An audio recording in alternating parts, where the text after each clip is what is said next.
saya sudah berpindah posisi saat ini. Saya berada di salah satu persawahan di Dusun Batu Sese, Kecamatan Rendang. Dan dari sini juga banyak warga yang tampak melihat dari kejauhan aliran lumpur di Sungai Yesah yang terletak di Desa Muncan, Kecamatan Selat. Dan kami juga sudah bersama warga yang tempat juga tadi malam mendengar adanya dentuman dan suara gemuruh. Bapak, selamat pagi dengan Bapak. Ya, terima kasih. Pak, bisa disampaikan pengalamannya tadi malam, apa yang dirasakan terkait aktivitas Gunung Agung sendiri?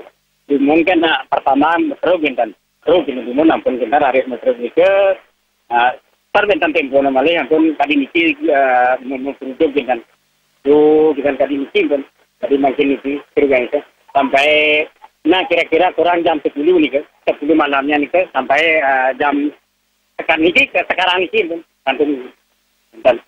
Suara gemuruhnya. Kalau dentuman dari gunung itu sempat terdengar nggak, Pak? Tadi itu belum pirang siang. Tadi itu.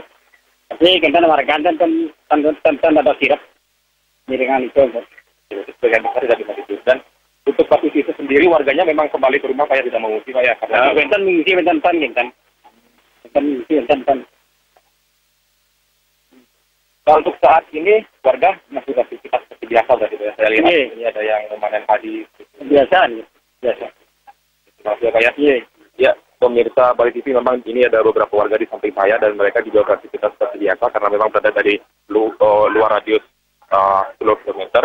Dan seperti yang saya sampaikan sebelumnya, di laporan sebelumnya, bahwasanya saat ini status Gunung Agung sudah berada pada level awas dan radius yang ditentukan yakni 8 km hingga sektoral 10 km.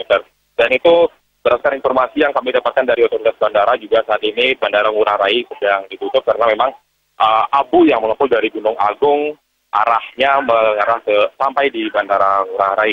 Dan pemirsa, sampai saat ini di dekat Sungai Yesah sendiri, makin banyak warga yang berdatangan untuk melihat fenomena tersebut. Baik, pemirsa, demikian informasi sementara yang dapat saya sampaikan saat ini, dan kami akan terus mengadakan informasi terkait aktivitas vulkanik Gunung Agung. Terima kasih.